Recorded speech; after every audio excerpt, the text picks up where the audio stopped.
شي چې د خوب دپاره 3 ریکوایرمنټ دي. یو دا چې د کانې نه یو 2 غنټې پس به وده کېږي. دویم دا چې ټینشن فری به وده کېږي. او ټینشن فری دا چې هر ماسخوتن به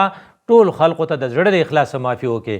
او دریم دا چې د سبا دپاره به منصوبه بندي وکړي. د الله رسول موږ پوه کړي یو چې که ته خپل زندگی پرپوزفل او کامیابه جوړول غواړې، اته وایي چې 2025 مې ښه وی، نو بیا یو کار کوه. لومبنۍ خبره دا ده چې خپل فارغ اوقات چې دي چې کله ته وزګارې هغه یوټلایز کا، پراپرلی استعمال کا او د هغې نه فایده واله. نو رسول الله صلی الله علیه وسلم ویلي چې فراغک قبل شغلک، چې کله ته په لار روانې او لار بندی نو دا اوس ته وزګارې. نو کله چې ته په ګاډي کې روانې او ټریفک بلاک نو دا اوس ته وزګارې. او کله چې ته په ویټینګ روم کې ناست او بس لا نه راغلی، ټرین لا نه راغلی، نو دا ته اوس وزګارې. نو په دغه وخت پراپرلی استعمال کا. وی څنګه استعمال کم؟ وی درود درځي نو درود شریف ووایا، وی کلمې درځي نو هغه ووایا، سورت یاسین درځي نو هغه ووایا. موبایل د سره شته نو که پای کې تلاوت نو تلاوت وکړه، او که پای کې څه ښه لیکچري نو هغه واوره. که څه هومورک د سره پاتې او کمپیوټر سره نو چې څو پورې روډ نه آزاد شوی تا به دا کار کړی. ځکه فراغک قبل شغلک، چې کله ته فارغ شي نو بیا دا فارغ د فراغت تا ټایم په صحیح طور استعمال کا. نو چې کله ته وزګارې یا باران او ته کار له نشي وته نو دغه ټایم پراپرلی استعمال کا. نو یو ذکر دی، یو فکر دی، او یو څه کار کول دی د چا هیلپ وکړه. نو چې ته کله په ګاډي کې روانې او روډ بلاکي، ولې د پلانې ګاډی پنچر شوی دی، نو په ځای دی چې ته خبرې کوې نو کوش شه، د هغه سره پنچر بدل کا. هغه کو په ټیر بدلول نه پوهېږي نو ټیرو سره بدل کا. کو هغه پوش نشي ورکولی نو ګاډي له وله دکه ورکړه چې سټارټ شي، نو دا به ته یو د نیکۍ کار وکړې. نو راځئ چې په راتلونکي کال کې دا اراده وکړو چې کله را سره ټیم یې وزګار یو، د دې نه به فایده لو، هر هغه کار به کوو چې هغه زموږ د آخرت دپاره او د نورو خلقو د خدمت دپاره سوټي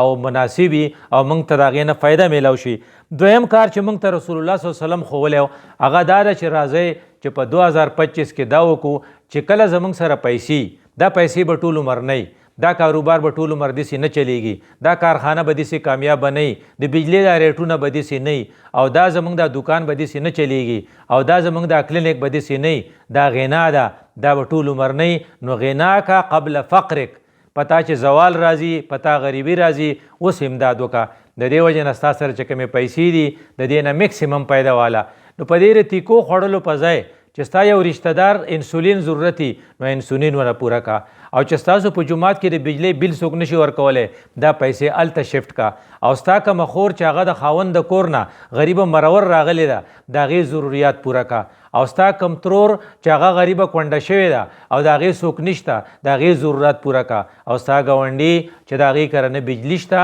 او نه کره ټیوبویل شته د هغې ضرورت پوره کړه، د خپل غنا نه فایده واله. چې ستا سره کومې پیسې دي نو په دې هوایي ډزې کول یا په دې ډېر شی بلپونه لګول، په دې ډیکوریشن کول دا ستا لپاره تباهي ده. دا پیسې په 2025 کې کو د خپله زندګي داسې کړه چې دا پیسې دې د چا د خیر دپاره ولګولې نو دا به ته 2025 به ستا د 2024 نه زیات قیمتي شي. دا موږ ته رسول الله چل ښوولی و، وغناکا قبل فقرکا. او دریم چل موږ ته رسول الله صلی الله علیه وسلم دا ښوولی و چې کله ته ځوان ته په جوش کې نو ستا د جنګونو د وجې نه رشتې ورانې شوې، تره تا خفه کو، سخر تا خفه کو، ښځه تا خفه کړه، ځکه ته خو په جوش کې. نو دا شبابک قبل حرمک، ته خیال ساته ته به یو پیره بوډا کېږي، نو د دې شباب نه فایده واله. که تا د بوډاګانو امداد وکړو، تا د ناچارو امداد وکړو، تا خلقو ته ځان ورساو، ځکه ته ځوانې نو ستا خپې چې دي پنډۍ، عربۍ کې حدیث کې ته ساقۍ کوئ، ستا را پنډۍ مضبوطې دي، دا استعمال کا، په منډه چا پسې ورشه او د هغه هیلپ وکړه. او ستا لاسونه مټې مضبوطې دي نو عربۍ کې دې ته زراعی وي، نو زراعی کا. نو که څوک کرتاو شوي نو دا خپل مټې د هغه دپاره استعمال کا او لږې اوچت کا، نو سپورټ ورکا. نو د چا سره سودا که یو سړي اغوستي او سورلی ته یې نشي خیجولی نو سوزکي ته او یا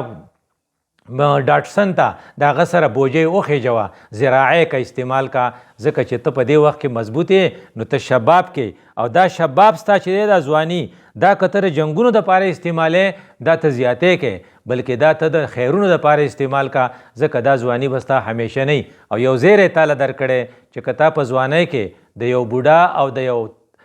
مصیبت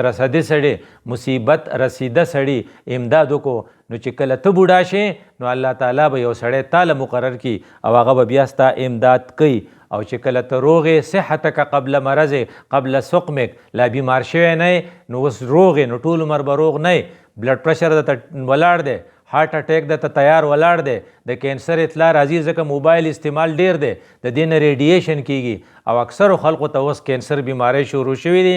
خصوصا برین ټیومرز دا دې وجې نه چې موږ د وخت را موبایل ډیر نیولی او د هغې نه دا شعاګانې ځي او هغه ورانې کوي نو چې کله دا ورانې ډیر شو نو یو پیره به باندې دا زیری کیږي نو د خپل صحت نه پیدا والا کمزوری خلق کم بیمار خلق چې دی هغې ته ځان ورسوه او خپل کارونه په خپله باندې وکړه به هر هغه کار کوه چې په هغې کې فزیکل انوالمنټ وي نو پیاده ډېر ګرځه خلقو ته ځان رسوه همیشه په موټر سایکل باندې مه ګرځه نه په موټر کې بلکې د دې خپل صحت نه پیدا واله کوشش کوه چې مینول کار کې او بیا آخري خبر رسول الله دا کړې وه چې وحیاتک قبل موتک کیدای شي چې بله ورځ مړ شي دا ژوند به دې ټول عمر داسې نه وي د دې خپل ژوند دپاره ته کوشش وکړه د دې نه میکسیمم پیدا والې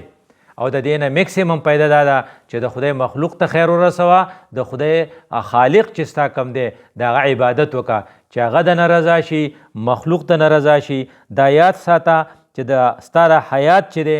دا په څه تباه کیږي دا په بې پیدو کارونه تباه کیږي نو ښه خلق چې دی د هغې صفت څه دی هم عن اللغو معرضون چېرته بې پیدې کارونو کې وخت مه ضایع کوه تاشوب مه کوه تورب هم مه کوه کیرم بورډ هم مه کوه ګوته هم مه کوه او هغه کار چې پای کې نه ستا دنیا پیدی نه پکې د آخرت پیدی د هغې نه ځان ساته هغه مجلس چې پای کې ټوله ورځ غیبت کیږي د هغې نه ځان ساته ورنه ستا را کتاب 365 صفحې په 2024 کې تیار شوی اوس بل تیارېدو والی 2025 کې نو هغه 2024 والا غلطو باندې معافی وغواړه او په 2025 کریکشن وکړه چې ستا دا کتاب چې دا نوی کم تیارېدو والا دی چې په دې کې لغویات نه او ستا ټول سوچ دیته ولتنظر ما قدمت لغد چې سبا له مې څه لیږلي دي آخرت له مې څه لیږلي په دې کار کې به برکت پکاري او برکت الو راځي ډېرو خلقو سره پیسې ډېرې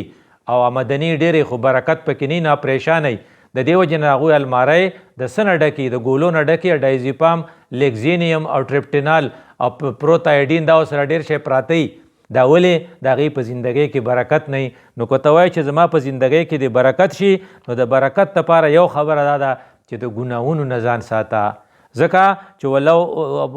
ولو ان اهل القرى اتقوا کو چېرې دوی د ګناهونو نه ځان ساتلی وی نو لفتحنا علیهم برکات من السماء د اسمان نه به پې برکتونه ورېدلي وو نو په خپل کور کې ګناهونه مه پرېږده نو نه د جینکو په سر لوپټه به پکاري که هغه سرتوره ګرځي نو دا به برکت ختمی او کوم هلک چې په کور کې دننه کنزل کوي او هغه دا به برکت ختمی او که ستاسو کره حرام رزق راځي نو دا به برکت ختمی او که ستاسو کره 24 ورځ ټي وي آني نو دا به برکت ختمی نو برکت ته ختمولو ټولې لارې بند کا چې اذان شروع شي نو ټول خلق اذان ته غلی شه او د اذان جواب ورکا او لویه واړه مانځله پاسوه چې بیلمازه څوک پاتې نشي چې کله مانځله پاسې نو ته یو بانه کې وایي وړوکی دی لوی به شي ټیک هو جایګا چې لوی شي نو ته وایي لوی دی نو زه ورته څه ویلی شم حالانکې دواړه غلطه کې خدای دې مکه کو په ده اور ولګېد نو هره ناروا به کوې چې دی بچ کې خو د آخرت د اور نه د بچ کولو دپاره فکرمند نه نو په کور کې به برکت الو راځي چې کله ته د ګناهونه ډیلیټ کې او د ګناهونو نه بغیر زندگی تیرېدې ته اتقوا وایي نو واتقوا لبرکات من السما دویم د برکت ذریعه دا ده چې د الله نوم ډېراله او د الله ذات او د هغه نوم دواړه د برکت نه ډک دي د ذات په باره کې څه وایي تبارک الذي بیده الملک موږ په تبارک الذي کویلو که نه هغه برکتونو والا دی او بیا فسبح بسم ربک تبارک اسم ربک ذی الجلال والاکرام نوم هم برکتی دی ذات هم برکتی دی نو چې ستا په خوله باندې د کور په خلقو په خوله باندې هر وخت الله الله الله ستا زندگی به برکتی په وسایلو یوازې نه کیږي په پیسو په تنخواګانو یوازې نه کیږي دې له برکت پکار دی او برکت پالوي چې دا 2 شرط ته پوره کې گناہ سے اجتناب اور اللہ کے اسم کا زیادہ ذکر اقول قولی هذا استغفر الله لی ولکم ولسائر المسلمین